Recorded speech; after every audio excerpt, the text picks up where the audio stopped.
right, what is going on, guys? It is time for another episode of the Chasing Waypoints podcast. And, well, we're back.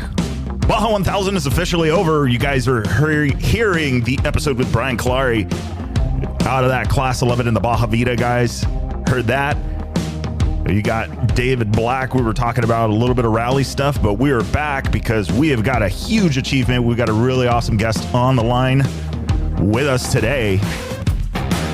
Going to be none other than Edgar Cota, your 2023 Baja 1000 Ironman champion. So we want to know, what does it take? 1,310 miles of everything that Baja had to take, with a little bit of that chocolate cake right at the end for dessert in the last few hundred miles. So we're going to talk to Edgar a little bit about that and also some of his future stuff. Actually, met him back a few weeks ago in the rally scene, or a few months ago at the Sonora rally. And then, of course, I've been watching the videos, Sedlak Off-Road School, checking out their stuff as one of the instructors as well. So we're going to talk a little bit about that because a lot of this, I think, ties in. So stay tuned for the episode. Let's see if we can get him on the line here. How's everybody doing? Are we all like ready to go? Is it time to go racing again? Is it time to go rallying again? Dakar Rally, man, coming up. Less than 4 weeks, right? Something like that. It is coming in hot. Can't wait, though. Let's see here. See, that's what happens. You do an update, and now your phone wants you to do all of these things. Let's get them dialed in here. So, anyway, so where are we riding? What's going on? End of the year plans. What is everybody doing? As I mentioned in the episode at the end, don't forget to tag us. Have you signed up for the newsletter? We got all sorts of stuff coming on. January is going to be a hell of a month. We got a lot going on. And not only that, it's going to be rally season in North America. So we'll be keeping you guys posted with the rally schools and some of the different trainings and stuff that's going on. So hope you guys are ready for all of that. We're going to have the Dakar hangover. So let's start turning down the party a little bit. Cannot wait. Cannot wait. So much going on. So much coming up. Battleborn Rally, waiting on Sonora Rally to announce dates. It's going to be good. All right. So let's hit the phone call thing.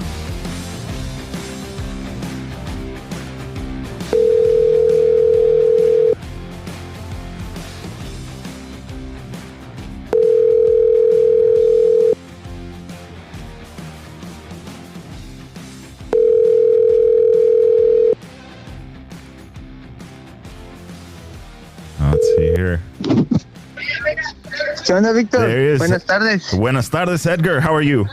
Muy bien, ¿tú? Bien, aquí nomás. Qué bueno. Dándole las vueltas. So, all right. First and foremost, how are you? Are you fully recovered? Or still tired? I wouldn't say fully recovered. Yeah, definitely sore, right? Sore, tight. But the more you sit around and try to rest, the tighter you get. So I've been taking advantage to unload the whole van and put everything how it's supposed to, because I got to go back to work on Tuesday. right back to it. Yes, nice. We must. Very nice, very nice. So we'll kind of start there because I think. Tell me about work. What do you do for work? So for work, I work for a off-road school. We teach people how to ride, from full beginner riders to people that have ridden a couple years in the past and just want to improve their skills. And then we go from motocross to the off-road to desert to adventure bike world as well. So a little bit of everything. Nice. Everything off the road, everything off the highway. Okay, got it. So practicing a lot of those off skills from the little bikes all the way up to the big bikes. Correct. Very nice. So no wonder you make it look easy while you're out there. I tried. I was focused. I promise. It's all about form. That's, that was something that I've long since thought about that. I've always been interested. Like talking to like people, you, Colton Udall, eventually we're going to get to Brandon Wright. I want to talk to him, but all of you guys that run in the Ironman class, or do really, really long stints, I don't think you can cheat the system. Like poor form will not get you there. You may survive it. I know that was something in talking to Josiar. He said the same thing. He's like, you might get advice and you might learn how to ride the bike good the wrong way, but eventually you pay for it. Yes. So very interesting. So tell me about these this little ride you just did. The Baja 1000? Yeah, it was like, what was it? It was like 1,300 miles, no? It was kind of short. Yeah, 200 miles from San Felipe. I know. You guys got the perfect, like, the last chocolate cake, hero dirt, at the end. True. It was really wet, so that made it fun. That made it different. So nice. At least it kept you on your toes. Very nice. So, I mean, what was the toughest parts? I mean, I can imagine there's 1,300 stories. Yes, I mean, so many berms and jumps and rocks out there. Yeah. But I would say, overall it was a great track, from fast straightaways to nice and technical. So it slowed you down. It kept your heart rate up and then gives you some time to relax in the long straightaways. Yeah. I think Catavina was a really interesting part. Definitely at night. It definitely kept you on your toes all night. Yeah. Now that is definitely an interesting one, right? Starting in the day, starting at night. The day is short, I can imagine, and then right back at night. Correct. Yeah. So that, like you said, from the night to the day to the night again, you have to, or at least for me, it was very important to have the right attire. That way you're not over sweating it throughout the day and you're not freezing cold at night. So at least that won't play a mind game on you. Mm-hmm. Yeah, I can think, it seems like everything has got to be that. So that's a really interesting thing. We look at this from the outside, right? And we look at, like the pro moto class, right? 6 riders, 7 riders, they're going to do a section. They're good to go, 50 miles, 100 miles. I forgot my jacket, it's no big deal. Or maybe I should have worn, they're going to get off the bike in a few minutes, or an hour. What's kind of like your, like getting ready for the 1,000 when they said, okay, you guys are starting at 1 a.m. What goes through your head? Like, how do you prepare for that or start preparing for that? You just have to make sure you have a good couple of resting days before it, because if your body's so used to going to sleep late into the night, or I don't know, let's say 8 at night, and sleep through the night like a normal human, then when they let you know that you're going to start at 1 a.m., you have to be staging by midnight, then it can play a big factor in your mind. But like I said, if you make sure at least your body's nice and rested, even if you can't get a full night of sleep, at least you should be good to go. And I think the adrenaline keeps you going. Like for example, for myself, it was very hard to sleep. I think I slept maybe 2 hours and a half. Mm-hmm. If you put it all together before the race itself, which I lay down at 2:30 in the afternoon because I knew I had to be up by 11. But yeah, it was hard, definitely. So then, but then same thing. I think if you're confident that you're prepared for the race, I mean, you can sleep after the race. Right. Once we get this job done, we'll go. Then we can sleep. Yeah, then you earn it. Yeah. Well, yeah, you definitely earned it. Thank you. Yeah. So, you're going through all of this, 1 o'clock in the morning start, you get through there. I mean, obviously the crowds are up, everybody's up. I'm sure that kind of contributes to the adrenaline and the pump of those first miles. Yes, definitely. I mean, for me, it's really cool to see how everybody so just loves the sport, especially the people from Baja Sur. Mm-hmm. If anybody is hearing us from Baja Sur, they're great people out there. People really love the sport, so doesn't matter how cold or what time or what part of the track they are, they're always cheering you on. So definitely that gives you a little extra boost to always keep it going. And I mean, be happy that we're racing to give that people a show, at least for me, because I grew up on the other side of the sidelines, always cheering on my dad or just watching the sports. It was always really cool. I used to cheer everybody that passes on because, I mean, it's cool for me that they're riding it, so I might as well cheer them on. So now when people cheer me on, I remind myself when I used to cheer people on, and I was like, oh, that's badass. I can't be tired. I gotta push it and not give them a show, but give them what they came here for. Somebody that writes the track really cool, and then just, yeah. I mean, that's what we train for. Yeah. It's supposed to be a race at the end of the day, not a trail race. Well, you're in the class where I feel like, you really have to focus on, okay, we're going to make this a trail ride because, you got to survive the entirety of it. So I can see where that is, that balance, right? Okay, push here, don't push. I wouldn't even know how to manage that, to figure it out. Like, okay, this is going to be my section to push through, or I'm just going to pick this pace. Does any of that kind of planning, like, do you look at the map and go, okay, here's my spot?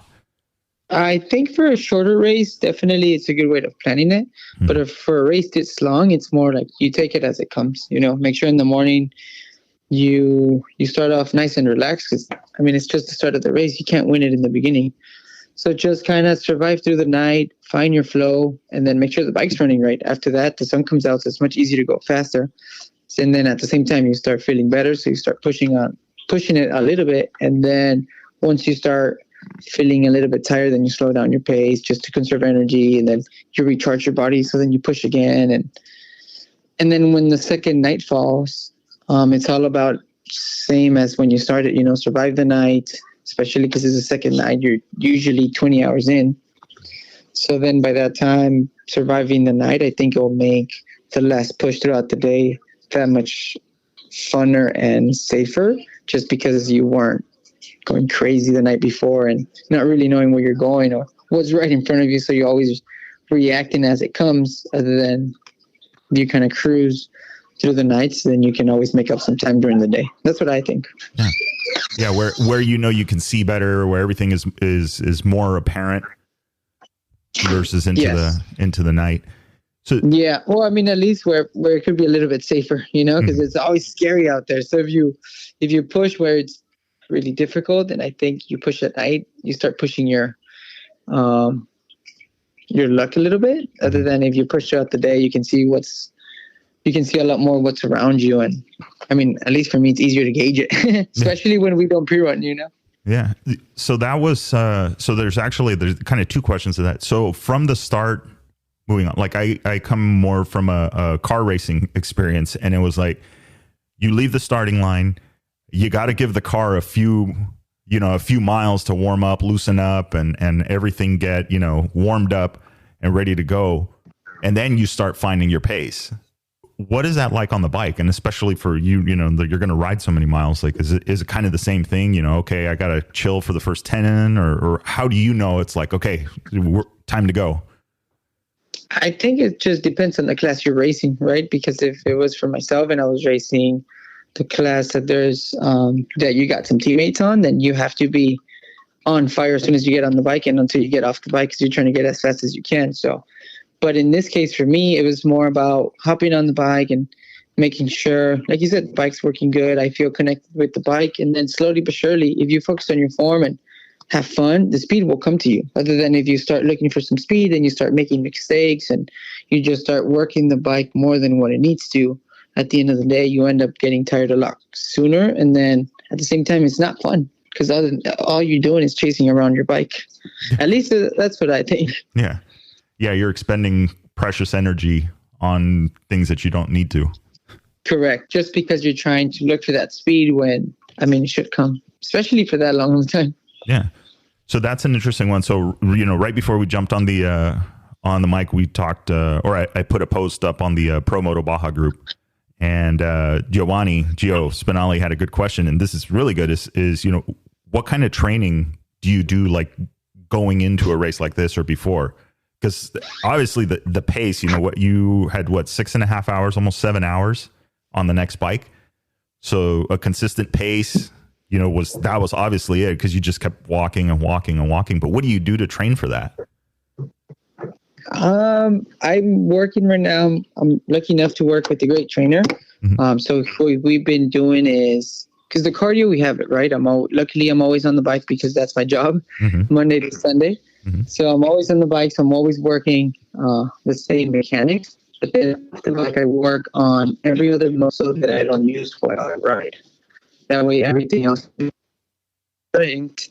That way I don't overuse the muscles when I'm riding it. And I mean, it sounds funny, but at least everything else will work together instead of just building the muscles that you always use when you have that many more around you that can support you and make you be stronger for longer, you know? Interesting. Okay. So it's not it's not the isolation method where it's like, okay, you got to work on, your calves and you got to work on your quads and lower back because those are the most used muscles. It's more like, okay, we're going to actually work around that as well as those. Yes. And then, I mean, having good mobility, because, riding dirt bike, especially in Baja, everything being so rough and rutted, you're always reflecting from your bike. Mm-hmm. So you have to be able to move and be agile in the sense that have that strength in every other muscle. Because at the end of the day, there's some parts that you're just holding on. So yeah, where just the bike is like, okay, well, we're gonna go for a ride. The bike wants to go see this bush, Yeah, but that's part of it. I think those are the oh shit moments that make you feel alive. So it's better. Very, very, very much so. So that's, and that's an interesting thing too, is like, I'm trying to think, Andy Kirker had posted in the group earlier about, you riding so many miles and then you take a break and how that's going to lower your mile per hour average and then puts you on that bubble of being able to make the finish. I mean, you made the finish, no problem, but was there breaks along the way other than the pits? Is it stop and take a breather for a second, take a nap? I mean, is there any of that kind of stuff going on? For myself, this race, no, there was not. Every time I took a break, it was because I was in a pit. Mm-hmm. I was either refueling or doing the rest of the bike work from tires to air filters or just checking over the bike, taking off the lights. So it depends. For me, it was the longer my pit crew took, it was my break got longer. The faster they got it done, then the faster I was back on the bike. Okay. So it was just, it was more just time management. It's like, okay, it's okay. Correct. If it's a long pit, I'll take, that's just a little bit more of a breather for me. Yes. And then like I said, again, being that such of a long race, might as well do it right, then push it out there. And then, once you're out there, if you start struggling, then you're screwed for a couple hours, Yeah. So might as well everything's nice dialed in the pits. But of course there was a lunch break. So there was a pit that they did a lot more bike work, but then at the same time, I sat down, I ate a lot of a bigger portion and worked on myself. And then throughout the night, the plan was not to sleep, but after Catavina, I felt a little bit tired in the sense, Catavina was a rough section and I wasn't expecting it being that rough. So I didn't get to eat before or fill up my water pack. So, I finished that. So then kind of started working my body more than I needed to. And being that far into the race, then I decided to take a little bit of a longer break after Carabina just to be ready to tackle the rest of the night and into the morning, arriving at San Felipe. Yeah. That's to think it's like, okay, well, I'm going to take off at 1, then we're going to make it tonight. That means I'm going to be in San Felipe by around this time. Yeah, there's a lot of things going on. Yeah. And so as far as pre-running goes, I think you kind of alluded to it. So how much pre-running did you actually do for this? So pre-running, I took it a little bit as a challenge, because you don't pre-run for any of the cars or any of the rally racing. So we got to La Paz 10 days before the race, and we wanted to at least get familiar with how the terrain looked. Mm-hmm. People were talking about it, they're like, oh, dude, Los Filos, as soon as you live La Paz, it's like really technical. Make sure you ride it. And then there's this rock section and this section. So I was like, in the silks, I'm like, all right, well, I need to get a little bit of a taste. So I pre-run from La Paz to Loreto, kind of checked out at least what direction the track's going, because, by when the race comes, the whole track is changed because of the trucks. Mm-hmm. So at least you had an idea of where you were going. So that was my longest pre-running. After that, I pre-ran from mile 10 to 25 twice at night, one with the pre-runner bike, just to see how the fog was going to act and how cold it was going to get. And then the second time I did it on the race bike, a little bit faster speed, see how the bike was feeling. And then, after that, it was just relaxing until the race, just because it was 1,300 miles. Yeah. So it's a very, like, I think it sounds like it's a very different mentality. Like, I think that's pretty cool, right? It's just like you just said, is like go down, kind of almost like it's not pre-running the actual race course, but it's more pre-running the conditions that could be, the fog, is the lights right? Am I, yellow lenses, jackets, gloves, and then looking at it from, okay, well, versus a pro moto guy, where it's like they got to go because they got to know every inch of it, because when they come through there and it's their section, they've got to be flying through there as fast as they can. Yes, which that's crazy. Yeah, but it will also be cool, Yeah. Yeah, I mean, it's I think that what they can do on a bike is absolutely crazy. That speed, and I know you have that speed, but I think there's the two very different mentalities in that. I think you're going to be speed, time management, and just keep the bike moving and going, versus they're like, okay, I got to get to this guy, I got to get to my next rider as quickly as possible because I've got a 15-second lead. Correct. Correct. Is that something like when you catch another moto that they're maybe struggling, or one of the faster guys, or one of the guys in your class, how does that work? I mean, I remember it was like you saw dust, you didn't know what it was, but you just knew, like, okay, well, I got to catch that dust. Yes. Yeah. So same for me, because once you see the dust, you're like, well, if I stay behind, I'm just going to be eating dust all day. Mm-hmm. I'm going to overwork my air filter. So might as well catch them. And then, you catch them. Luckily for me, I grew up racing motocross. Mm-hmm. So when I do come up to a rider, I mean, it's racing, right? Nobody wants to let you go by, because they know if you're in front of them, they have to deal with the dust. So they start racing you. So then that's when I'm a little bit more aggressive and kind of take that motocross instinct and, just be aggressive, get in front of them and push it hard for the next couple minutes to try to open up a little bit of a gap, and then, slow it down enough that I can stay consistent on that speed. Still look for speed at all times, right? Always push forward, but not at the edge no more. Yeah, that's, I guess, you never be able to get away from it. And that's a valid point. Again, it's like for a different reason that I would think, right? You're thinking like, well, this is the competitive side of it, but you're talking like bike management and keeping sure that it's good. So how, like, this is an interesting thing to me. And I know I've been saying this, I think, since Sonora Rally, that I want to come out and take a class with you guys. You must. Especially because you guys are right here in San Diego. So take advantage. No excuses there, right? What is it? I mean, is there something that you think, like, okay, from the motocross side of it, motocross is always more of a sprint type thing, right? It's just turning the laps, being aggressive, pushing hard.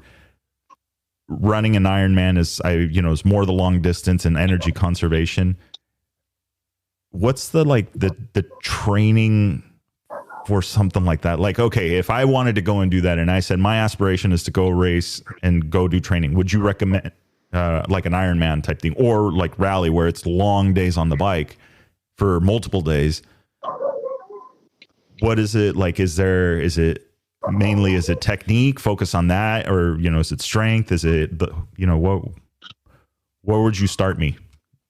That makes any sense. I would start you on your basics, because once you have bike feel, then you can find speed that much easier. You can be a lot more control, and you just feel way better, right? So obviously everybody has to start with the basics. So we'll work the fundamentals, give you that bike feel that everybody's looking for. And then once you have that bike feel, then it's time to get stronger. Then it's time to look for places that you can push and be a lot of a faster rider, but everything starts in fundamentals. Yeah. So I think for myself, at least, doesn't matter if I'm racing a motocross race or a full Baja 1000 or even a desert race. I always focus on my form. And then as long as you're strong everywhere else, which you should, right? Because you're racing, so you got to prepare yourself. So Like I said, fundamentals just gives you that much more bike feel and gives you confidence on the bike that allows you to do things that you kind of are not thinking of just because you're in the moment and you feel good. Then you always go a little bit faster, a little bit faster, a little bit faster. Yeah. And if you don't have the speed comes, but if you don't have the training and the fundamentals, then I think you're holding on to the bike. Yeah, then exactly. If the speed comes, but you're just getting a ride, there'll be a point that you get tired, or it'll be a point that the bike just bucks you off, So the chances of that happening are that much higher. And for me, that doesn't make it fun. It's just like wrestling a bull the whole time, Might as well ride it. Yeah. Enjoy actually riding it and not. Yeah. Yes, exactly. The least amount of work possible is usually the best approach. Yes. The least amount of work on the bike will allow you to enjoy the sceneries, and for the Baja 1000, there was a ton of sceneries, sunrises, sundowns, big cactuses. The beach, it was everything sick. What was the, so that's a great one. I remember, Misión San Javier with the big, big wooden doors on the church and in that area. Tell me about it for you. Was there a spot that you were just like, I get to race this? This is awesome. I think for me, it was a little bit of everything, just because every single spot I was at a different time of the day. Mm-hmm. So for me, when I hit Misión San Javier, it was really pretty because the sun was coming out, but it was still fairly dark inside the mountains. But the way into San Javier was really, really pretty. And then before that, El Piojillo, that's where the sun started coming out on me. And it was like a nice orange sunrise. So that was really, really pretty. In the beginning, it was all super dark, so really can't see where I'm going. And then Loreto it was a nice day. So that made it fun for the silks. That made it nice and fun. Yeah. After that, then you start to get closer to the night when you're arriving at Bay of LA. Mm-hmm. So the sunset there was okay, just because the sun falls down on the west side, and that's the east side. Mm-hmm. So the sun, and then because you're in all the mountains, then the sunset goes really, really quick, and you can't really see it because the sun's on the other side of the mountains. So that was all right. It was just more like long straightaways in Bay of LA. So stay focused, try not to hit one of those hidden rocks. Yeah. And then after that, Carabina was pitch black. So that was really cool. The big lights will light up the side of the hill. So that made it look cool. And then, I don't know, I've never pre-run it during the day. So in the night when I was racing, it seemed like there was bikes all over the place. But I think the trail just went up and down the mountain and around the mountain. So you see lights on your right side, in front of you, on the left side. So it was pretty cool. Nice. And then the sun started coming up in San Felipe. So that was a pretty sunrise again, because the sun comes down through there. So that was really cool. It was dark and started to get clearer and clearer. And then the day was really pretty. And then towards the end, arriving at Valle La Trinidad and Ojos Negros, it was muddy. So it was pretty cool. It was different. People were hanging out in the mud pits, so that was fun. And then the bike was dirty anyway. So I remember when I was a kid, I used to look for every puddle out there. And now my bike was dirty. I had a good excuse. So I went through every puddle right through the middle. You had to wash it. Yeah, I tried to, but now that I unloaded off the van, and I realized that I just made my job that much harder. So, that I remember that as a kid, especially when you would go over to the coast side in Erendida and that area with all the dirt that had a little bit of that red clay in it. And it was like you'd go on the beach and then you come riding up and then that clay gets on there and then it never comes off. It's like you powder coated the bike. Yeah. It's like if you go right at Barona Oaks, it's that red clay. Yeah. So it's all the same. So I'm sure, but there's other than, a lot of pressure washing and scrubbing, and how do you prep? Is the bike apart or is it still together and rideable? No, right now it's still together and rideable. The bike worked perfectly well, rideable in some senses, right? I need to replace my rear shock. And then that's about it. But yeah, it's rideable right now. It's still in one piece, still super muddy. I got to go take it to a couple guys that supported me. They want to see the bike, how it finished. Nice. So I'll do that stuff. And then after that, because GP gives me bikes, so this bike is part of the contract, they gave me a race bike for the year. So now I have to take it all apart, take it back to bone stock and give it back to them so we can start a contract for next year, and hopefully I can get more bikes from them. Yeah. And then same thing, use them at the end of the year, give them back, and then keep getting new ones. Nice.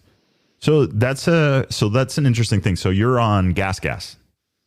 Correct. That was so bike. Let's talk about the bike. Like, all right, how did you prep this bike? What were the things, knowing that you were going to have to compete 1,300 miles?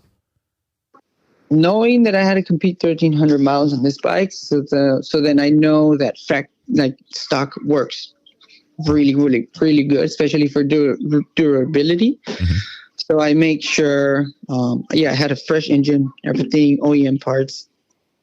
And then other than that, I knew that I had to have constant clean air filters, and constant good tires will just give you a better feel of the dirt. So as long as I kept that up to date, we did an oil change in between the race, and then everything else went smooth. The plan is always to keep it on 2 wheels, so that definitely makes it a lot easier. But the bike itself was bone stock, good set of suspension, strong engine, and nice. Well, good handguards too. What do you run for handguards? For handguards, I run. They're like add-ons to your perch, so they connect to the top of the perch, and then it's a half handguard, you can say. It's not a full wraparound. Oh, okay. So it's a full moto handguard, just a little bit stiffer of a base in case I do hit some big bushes or some cactuses. Then at least it can protect me a little bit more than the ones that fold back. Yes, because the cactuses down there are something special. So yes, they are. So that's always been the school of thought, and it sounds like you're not the wraparound. You're not from the wraparound camp. I've heard a lot of people is like, well, no, wraparound is the only way to go. They're stronger. And then other people are like, no, you don't want to do that because if you fall, it could be your wrist. You get caught in there. What do you think? Yeah, everybody has a different opinion, right? For myself, I don't like the wraparounds. I really think that, you could hurt your wrist. And at the same time, I don't like the way they look.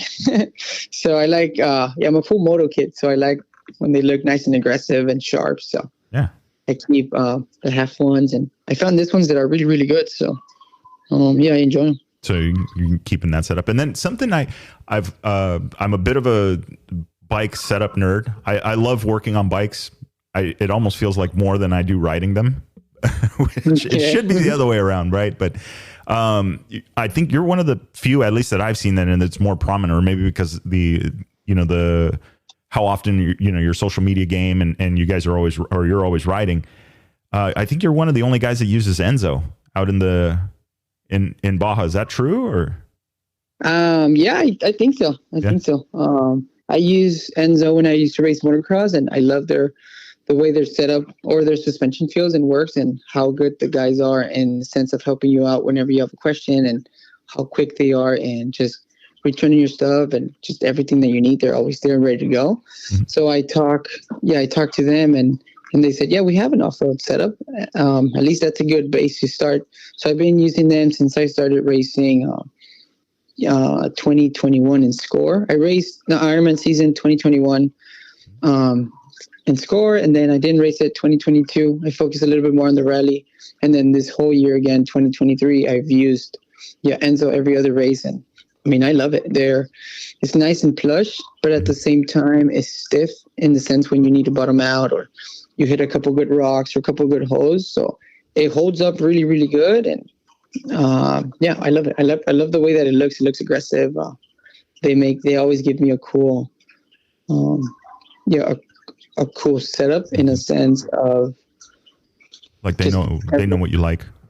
Yes. And then at the same time, if something's wrong, then like I said, I call Cody and them, and they always help me out. So It's always easy for me to feel good. Yeah. Well, and I think, that's probably next to the seat and the handlebars. That's probably actually, you could probably get away with bad handlebars and a bad seat, but the suspension, I think, is the one that's going to really, really change the outlook of your day. Yeah, correct. But what do you mean by bad handlebar and bad seats? Well, just simple. The seat is like riding on a 2x4. Like stock. The handlebar bend is like it's just not quite right. Puts your I don't know. Maybe that would be because, like you were saying earlier about basics, having the levers, I'm guessing is levers in just the right place, the right handlebar bend, like all of these, when you got this bike from GP, how did you begin the setup process on the bike? Or did you go this? I run pretty much everything stock. I run from stock bars to stock seats, stock wheels. The only thing I change to be a little bit more aggressive and kind of more for the way of riding is I switch my foot pegs to some sharper ones. I put some disc brakes just in case of all the rocks out there. And then, I put a exhaust on it and suspension. Everything else is, believe it or not, it's stock from levers to, obviously a better chain and sprockets, but everything else is pretty much bone stock. Hey guys, what's going on? This is Victor with the Chasing Waypoints podcast. Hey, super quick. We have got some news for you guys. So Mira Activewear, I'm not sure if you guys are familiar with the brand. You should be. You've seen their handiwork if you've seen pictures of Happy Dave and a few of our other riders here in the States, but also in the Dakar Rally, a lot of the top pros wearing their windbreakers, custom-made rally suits and things like that. They have been phenomenal. They are a very, very high-quality product. Awesome printing, design team, everything. But the reason we're interrupting this episode is they have got a fundraiser and promotional raffle going on right now between now and February. You want to get on over there. So you can purchase a limited edition Mira bandana set. So 3 special designs. That will get you entered into the contest for a grand prize of a full rally suit. So check out all the rules and limitations, all that fun, all that jargon. Get on over to the website. Link is in the description. And let's get back to the episode. Nice. Yeah, that's actually good because, well, no, I don't know. I don't agree with you. What do you put on your bike? Everything. It'll make it go faster. I'm going to save you some money when you come over to the courses. I promise. You won't have to get all that stuff. It's funny because my line of thinking is like, okay, everything. All right. Is this the best that it could be? Like, okay, the wheels, the bike had stock wheels when I got it. They were scratched up and cosmetically, the bike was ridden, 300 hours and it was taken care of. But then I look at it and go, well, I know stronger wheels are going to help. So maybe I'm not fast enough, but I know in my mind, that's a stronger wheel on that bike. The suspension, you can cancel that out because everybody should do suspension. For the most part, unless you're happen to be the poster child of the Austrian rider that that they made the bike for. But that's usually me. I do spend a little bit more time on like handlebars and things like that, trying to figure out my seating position and this comfortable seat and stuff. But in my mind, that's how I approach a bike. It's like, is this component the strongest and the best that it could be? And so at least that's how I look at it. But you're right, and this conversation's come up actually a couple of times, even with recently with Gio Spinelli, who said the same things that like on the Yamahas, it's like you don't really need a lot. The bikes just work nowadays. They're not like before. Yeah, yes they do. That's why they're so pricey. Yeah, that's true. The days of the sub $10,000 bike is long gone, I think. Unless it's a 250. You never know. I know, you right? Never know. You start getting into nowadays, try to buy a CR500, they're over 12 grand. I know, that's crazy. But it's because everybody's getting into the old school. They're looking back at these bikes and going like, oh yeah, we could build. Or they'll put it on a newer type frame, or I don't know. They're doing a bunch of stuff. True. So. As far as Baja goes, so this was something that like when I kind of came back into it and started doing some of the episodes on Baja, the talk about 250s came up and racing 250s in Baja and how right now it's more the 450 show. What do you think about 250s out in Baja and a limited class? I think it's always good, gives more people to join, join the show, that way the more places for people to choose to race that is out there for them. I think more people will join. If you keep it very limited to only certain bikes and certain people, I mean, definitely won't help the sport grow itself. So I think it's good. I think the more classes, the better. Yeah. And I mean, if it works for them, why not, right? Who are we to tell them what to ride and what not to ride? At the end of the day, they're the ones that are riding it. So if you want to ride, I don't know, a TTR 125 through Baja, do it. It's going to be a long day, but do it. Yeah, do it. So you would think like maybe somebody looking at, getting into riding and that's going to go race the Baja races. Cause I mean, now I think that you really realistically looking at it, the price between a 250 and a 450 that you're going to race, race bike style, they're pretty close. I mean, there's really close. A couple thousand, but if you're going to end up, the desert tank, it's usually the same for both bikes, no matter if it's a 250 or the 450. A lot of the stuff is the same. Would you recommend to somebody, it's like, okay, well, I've been riding bikes for a long time. It's time to get a new bike. Or I shouldn't, riding bikes for a long time, but not competitively. Would you think that it's better for them to go like a 250 and start racing that way, or focus on skills and get a 450 and race that way? I think it all just depends what you ride now. Okay. I think if somebody that's never ridden wants to get on it and start racing, then yeah, definitely a 250 will be of a smoother of a learning curve for them, other than buying a big old 450, big old 500, and then at the point you're wrestling your bike and fighting it to get it through Baja, So I think definitely for the people that are joining the sport, start off with a smaller engine bike, just because everything will be much easier in the sense from the weight distribution and how aggressive the bike is. It's that much easier to save it and catch it before getting really injured, other than never been on a bike and going out there and buying yourself a KTM 500 or KTM 500, and then all you're doing is fighting the bike. Yeah, well, that's where they need to come see you before they go fight the bike. We'll teach you, I promise. Yeah.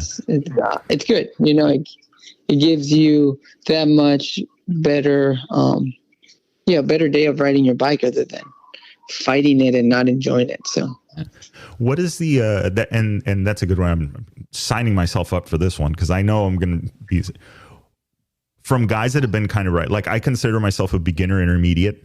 Like, I kind of know the theory. I kind of know how to ride the bike. I've survived this long.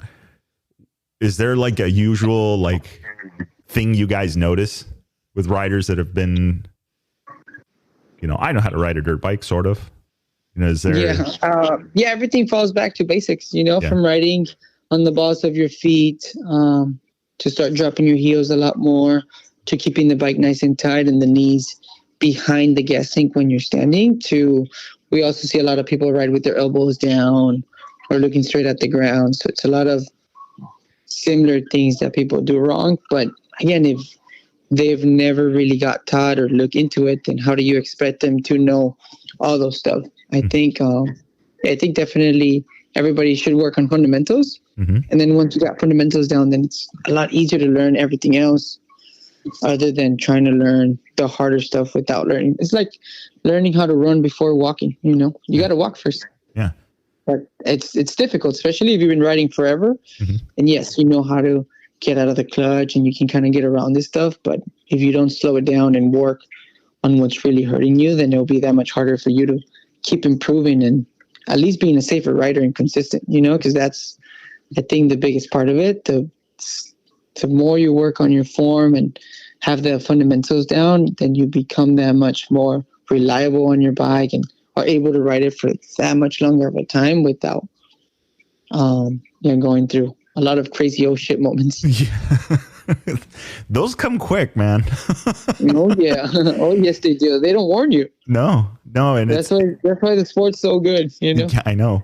Yeah, I mean, and recently, we've heard it a lot more. I've heard it. I heard an interview with Skylar House about it. About how Caselli told him that every time you throw a leg over the bike, it's a business decision, and there's been a lot of the talk about the safety stuff about it, and I believe in what you're saying and where you're coming from. If you're just that much more effective at riding the bike and understanding how it works, how you work together with it, it just feels like it's easier to go more miles. Yes, it gives you that extra confidence too, and at the end of the day, that's all you need. Yeah. You need some confidence to know that you can do it, and then it's that much easier to ride, other than if before you get on the bike, you already start doubting yourself, then you're starting behind. Yeah. So that's and there's actually, it kind of brings up two. One, I mean, being an Ironman and going through this racing in this class, the safety side of it, the things that do you prepare to plan, or do you prepare to spend the night out in the desert? Like, what, since you're going to have to carry your pack the entire race and no break, how much do you pack in it? How much are you prepared for that kind of stuff? Yeah, like you said, when you race by yourself and you have certain sections that you won't see a crew guy for, I don't know, the next 3 hours, and it's in the middle of the night, then yeah, you must prepare yourself for taking a nap out there. I think always having a good chase crew, that they will be looking for you as soon as they don't see your tracker move, or they know that you need some help, then they'll get to work. But other than that, then you just have to trust the process. If it happens that you have to spend a night in the desert, just, make sure you're prepared. Like, for example, I always carry an extra warm pair of shirt just in case it's cold outside, and then a lighter, because even if it's cold, my dad always told me, if you get stuck and it's cold, grab a bush, grab a tree, grab whatever you need, start a fire, but don't freeze to death. Yeah. And then at the same time, having a fire will be that much easier for people to locate you. Mm-hmm. So yeah, survivor skills, 100%. Yeah, because I mean, that's the goal is not to. I know. Well, and that was one. I was talking to Andy Kirker about it, and we were talking about the dual sport pack and being 10 to 12 pounds versus when you go racing, you want it as light as possible. So there's that balance. I was thinking like, okay, well, I wonder if he switches packs. Like, okay, this is going to be a long stint, and there's not, this is at night in a remote area. I'm going to grab this vest that's already equipped with these things. But it sounds like it's just from the beginning, it's your race vest, it's what you're wearing, and it is what it is. Nice. Correct. And then, once you start getting towards the night, it's going to get colder, then you do switch your jackets to thicker jackets, but other than that, from the tool setup to your communication setup, it all stays like if you're getting ready for the worst since you start, because you never know what can happen out there. It's crazy out there. Yeah. And how, that, and that's a good one, is the communication, because that's something that, I mean, for this race changed, not having weatherman on the radio, not having that channel. Now it was all phone call, sat phone, that kind of thing. What did you change in your program? Did you change anything? No, my program stayed the same. I run with a Garmin InReach and then a Spot. So the InReach stays on the whole time while I'm racing. So if and when the tracker fails, because the score tracker always fails, so at least my chase crew will have somewhere to kind of look other than the score app to check where I'm going or how I'm doing. Nice. And then other than that, we stick to one plan the whole race. We make a plan the night before. Everybody knows what they're supposed to do, and then we just stick to the plan. If something changes, then we fix that throughout the race. But other than that, stick to one plan. Yeah. Now, I'm curious about that. When you say plan, is that like the logistics stuff? Like, okay, when he gets to this point, you need to move to this point, kind of thing? Correct. Or okay, correct. Yeah, I always find that interesting, and especially this time around. I mean, I feel like, at least for the pro bikes, and I think actually everybody, it was faster in the beginning than I think people anticipated. Yeah, the beginning was really fast. Yeah, scary. Some of it, but it gives you, makes you feel that adrenaline rush that much faster. Yeah. Yeah, I know. It gets the heart rate like a going big a lot old faster. freeway out there. Definitely. I know, right? And then you got to decide, all right, how much energy are we spending? Which, I think this talking to you, I think it reinforces my thoughts on, that the efficiency comes from the basics. Do you catch yourself reminding yourself, my leg's getting tired, and then you like double check your foot position or any of that kind of stuff? Yes. Yeah, that's very, very important.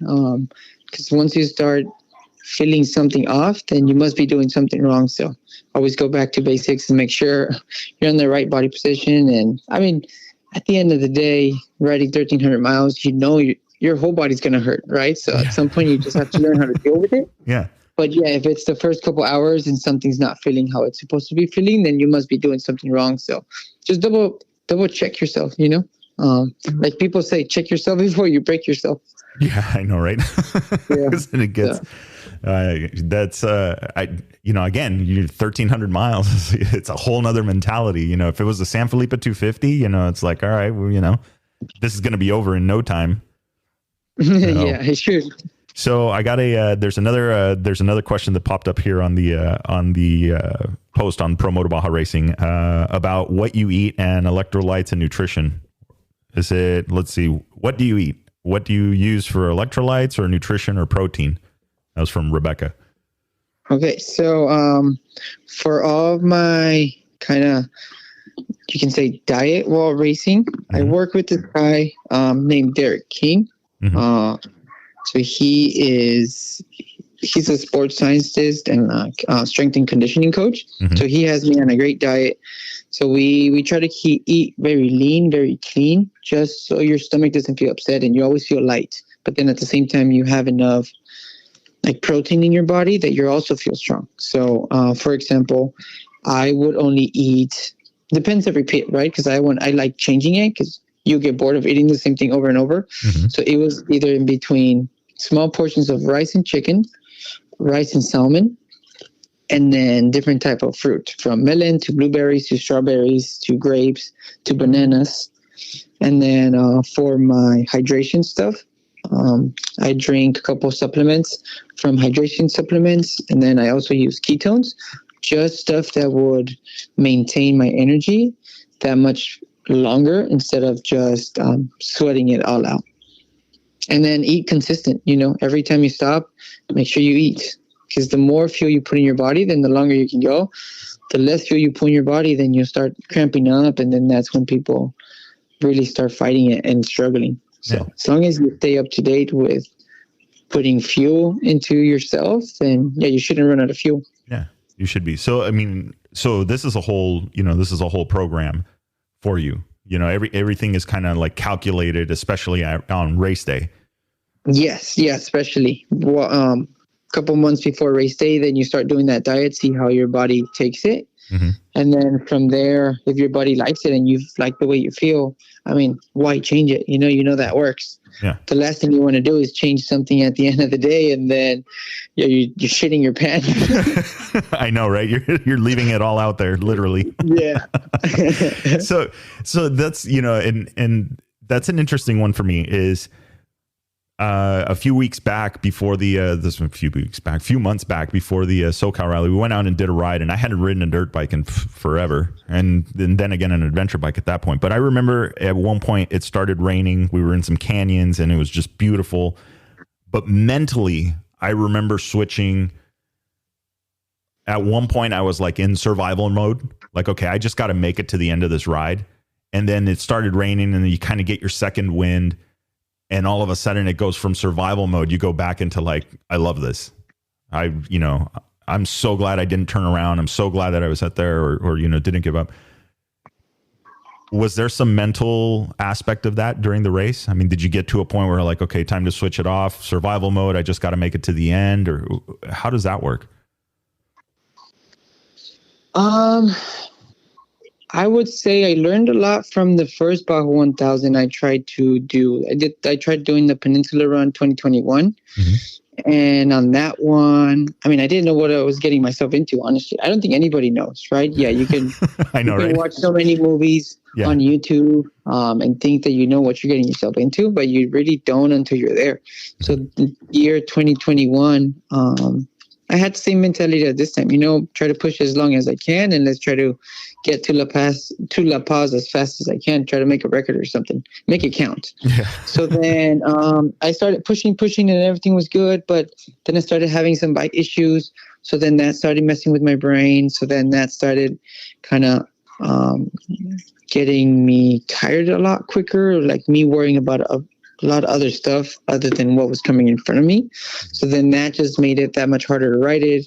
And then you start doubting yourself, right? So once you start doubting yourself, then you're not just fighting the track itself, but you're also fighting with your mind. So then that's a lot of stuff that could start going wrong just because you're not fully focused.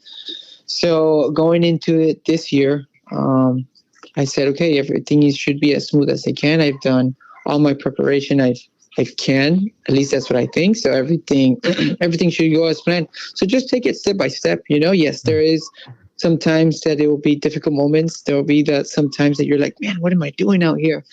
But I think those moments are one of the best moments, because then you realize that, I mean, you could be at home, but do you really want to be at home? Yeah.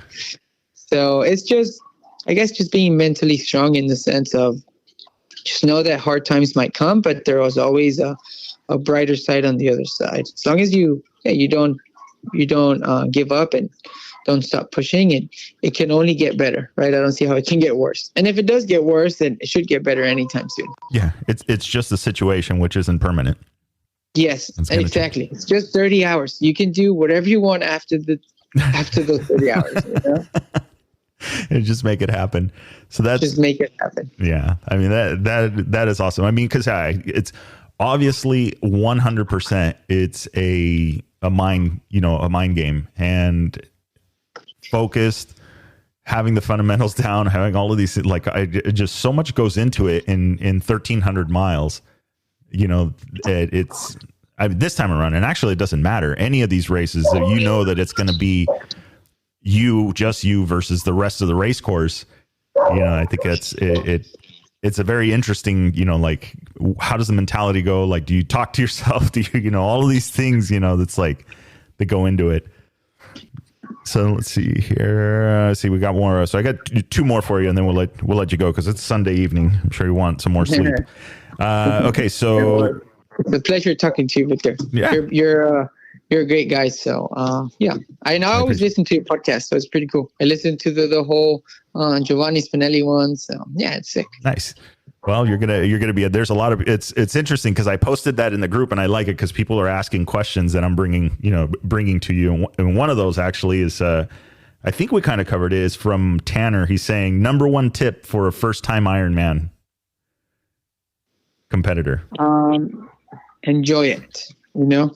Enjoy it, and just know that you're gonna ride a lot of miles. So don't even worry.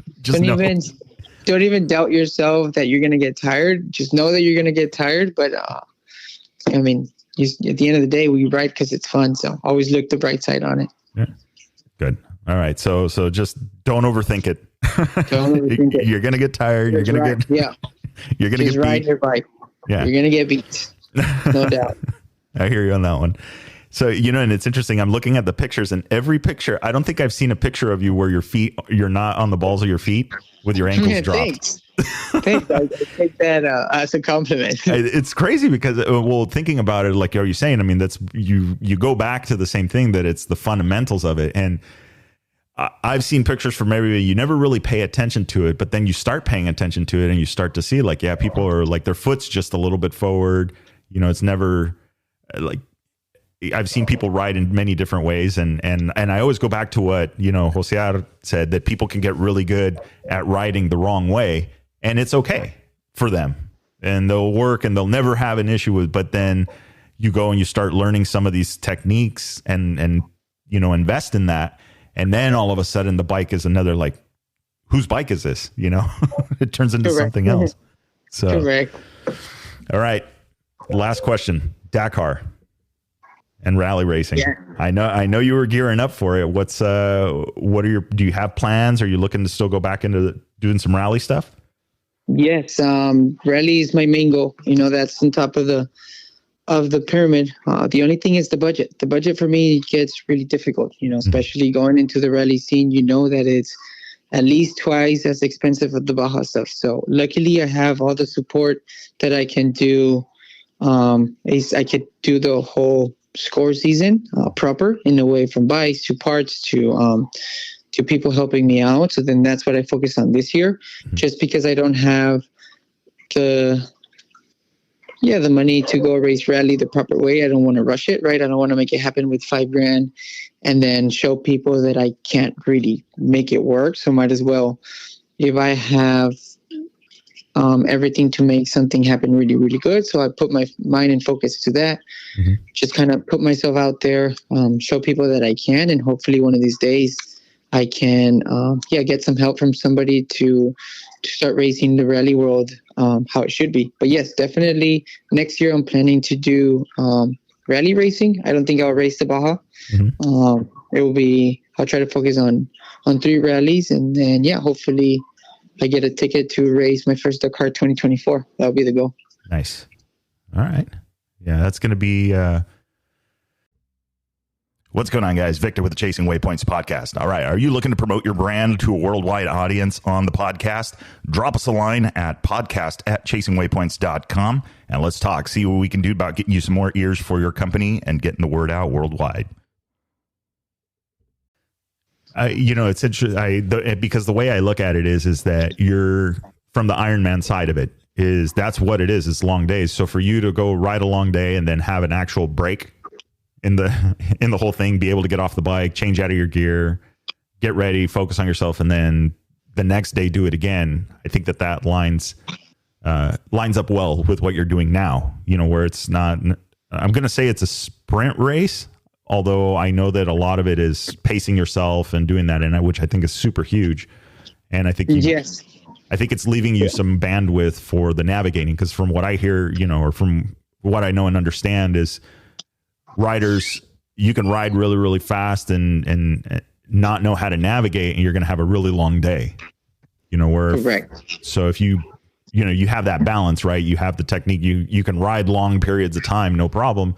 Now just, you get the navigation nailed, and then it's, then we start talking stage wins. Yes. And that was the whole point of racing the Ironman class. Like you said, my goal is always to go out there and win the Dakar. But like I said, if I can't make it happen just yet, might as well train for it. And I think Baja being my backyard is the perfect training ground for me. And it's a great way to give myself some exposure. And I mean, conquer Baja. Why not? Yeah. I'm from there. So nice. So speaking of roots, where did Mexican Tornado come from? That sounds like one of your aunts and uncles or somebody in the family gave you that name. No, that nickname actually came from my friend Daniel Sedlak. Oh, really? Yes. I guess we were riding. No, I was going to race the Baja 250. And then he's always seen some great potential in me. And he's always told me since day one. So he always hypes me up. And he's like, we got to give you a nickname, dude, because once you start winning, people are going to want to start calling you nicknames. So we got to give you a nickname since now. And we were thinking he was thinking about it. And then he just came up with, what about the Mexican Tornado? That sounds cool. and then I was like, okay, I like that one. So then we just kind of, it was a joke between us. And then people started asking for me. So then I was like, yeah, I'm the Mexican Tornado. And then from there, now we're just, I guess, living up to it, And here I am thinking it's like, somebody in the family, chamaco cabrón, can't sit still, parece remolino. Yeah, no, none of that. Oh, okay. All right. So we have Daniel Sedlak to blame about that. Yeah, but it's a cool nickname, though. It is. It works. It works. Yeah, I think I was trying to make some plays on it, but I feel like the peninsula and hurricanes right now are just kind of a touchy subject. So I didn't want to say, another hurricane coming up, or Yeah, you got to be careful. It's 2023 now. Yeah, you never know. You never know. So excellent. All right. This is the part of the show where we say, who do we got to thank for your journey to here? Who's the sponsors? Oh, dude, I got a big list. You better be ready. Let's do it.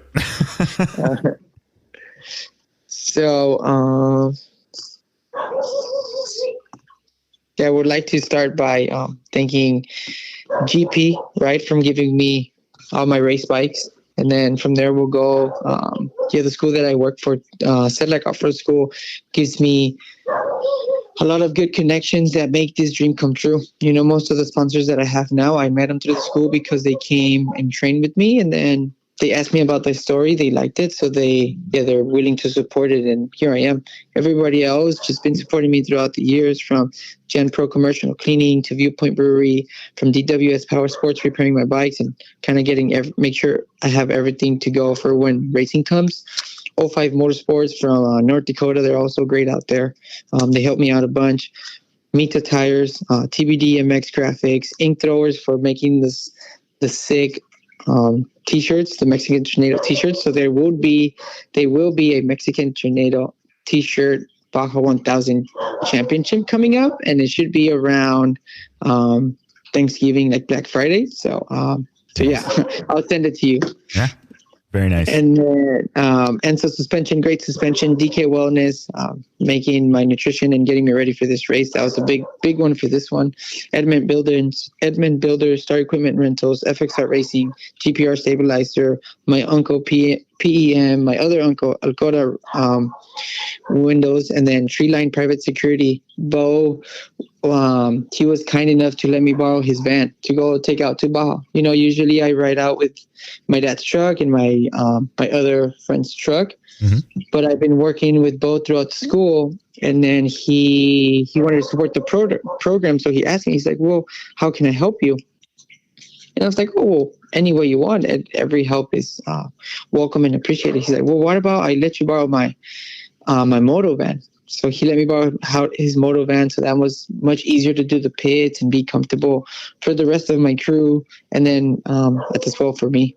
Nice. So yeah, everybody that makes this happen, big shout out to them, and everybody out there that supports from the internet. You know, from my family to all my friends, to people that just like what I do. Yeah, thank you to all you guys. This is just a dream come true, and it will only keep getting better. Yeah. No, dude, this is you're on a hell of a path, and I mean, obviously this is a big accomplishment. You know, you as one of the guys in the Promoto Baja group mentioned, Vic. You know, it's not only do you teach during the week, but you also put on a clinic down there this weekend. So it's really really good to see. And I mean, not to discredit not a single one of the competitors, but it's a very big achievement when, you know, you get on the bike and you're going to be on there for 1,300 miles and you're able to do what you did. So congratulations. Thank you. Yeah. Thank you. Absolutely. It was just a great time out there. Dude, I know. I you know, when I saw that it was raining, you know, we were talking about that right at the beginning, right before the race, that, you know, weather was going to come through. And I'm like, dude, San Felipe, wet sand. I mean, it's just got to be that much better, you know? So. Yeah. San Felipe was really cool. And I don't know why, but I think they must have got a big rainstorm, but the washes were really, really pretty. I felt like I was in a motor track. Some of them were nice and groomed, so it was definitely a great morning. Nice. Yeah, I was seeing a little, like I said, I started seeing that white layer on top and then the brown just down the center of it. I'm going, oh yeah, that's all traction there. Yes, it is. Nice. Very nice. Well, excellent, sir. I appreciate you coming on the show, and I will send you the links and get all of that stuff when we're ready to go. And then I'll put. I just got on your.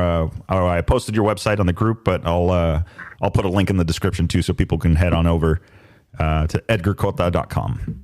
Thank you, Victor. Thank you for having me, and just giving me a little bit of your spotlight. That's awesome. Thank you, dude. Appreciate it. No, I appreciate it. Say hi to your dad for me. Yeah, absolutely. And we will see you soon. I'm trying to get him on a bike.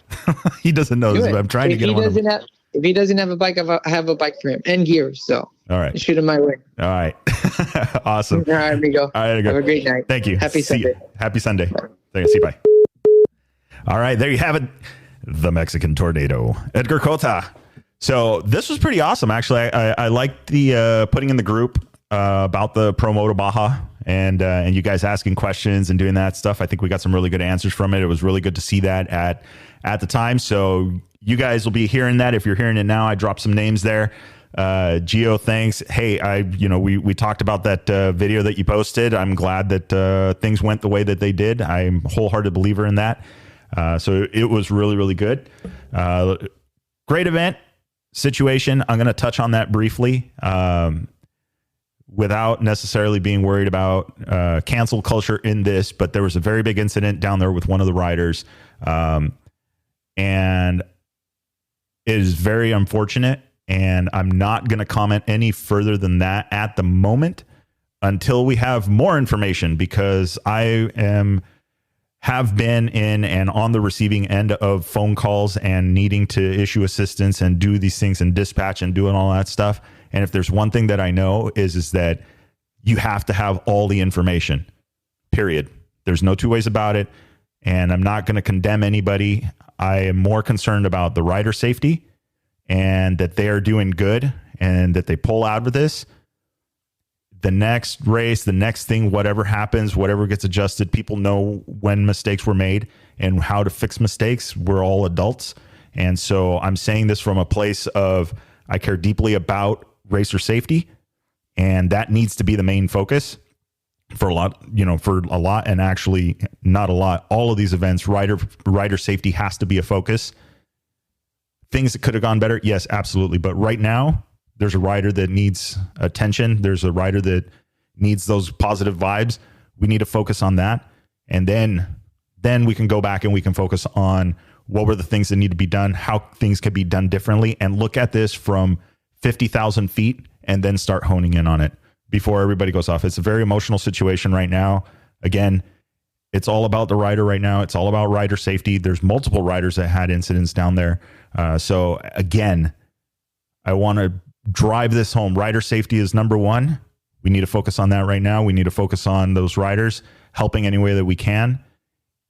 Then we can take a look at this. But I don't want to make it an emotional thing right now. I think there's still information that needs to be relayed to the parties that need to be privy of that and understand and figure out, what things do actually need to be changed. So with that being said, guys, I hope everybody's doing good. You guys are going to be hearing this in a couple of weeks from when it's actually recorded. I hope you guys stay tuned and are enjoying the show. We're looking forward to it, man. Baja 1000 is over. We got more score races coming up. We've got a lot of rally stuff coming up. And then we've also got some other interviews going on. And we're making plans. 2024 are going to be a big year. We've only got a few more episodes before the end of the year. I completely missed it, and I don't know if you guys knew, but October 20-something was actually the third year of the Chasing Waypoints podcast. So we've officially made it 3 years on the air and across the globe. So I appreciate every single person that's tuned into the show. For the future guests, if you're hearing this, I appreciate you tuning in, and everything else has been an absolute dream. You guys have made it possible. It's awesome. Very, very awesome. Met so many great people for this kind of stuff.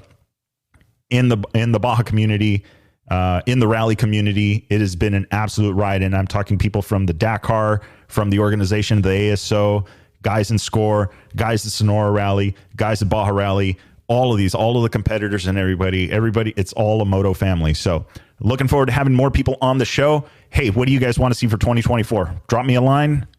You know where to find me on Instagram, Chasing Waypoints, at Chasing Waypoints. And with that being said, it'll make sense when you get there. Enjoy the ride.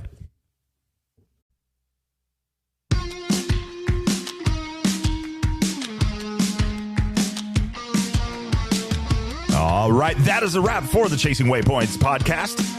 Hope you guys enjoyed the show. Looking forward to our next one coming up. Remember, if you are out riding, do not forget to tag us at Chasing Waypoints. Hashtag Chasing Waypoints. And if you haven't already, get on over to the website. Get signed up for the newsletter, The Bivouac. North America's rally raid and adventure riding newsletter. Hey, let's have some fun. Let's find out what are you guys up to. Let's get you featured. If you're a brand and looking to get supported, get some eyeballs, get some ears on your business. Absolutely, hit us up. Send us a message at podcast@Chasing Waypoints. But anyway, that is a wrap. Remember, shiny side up. See you guys.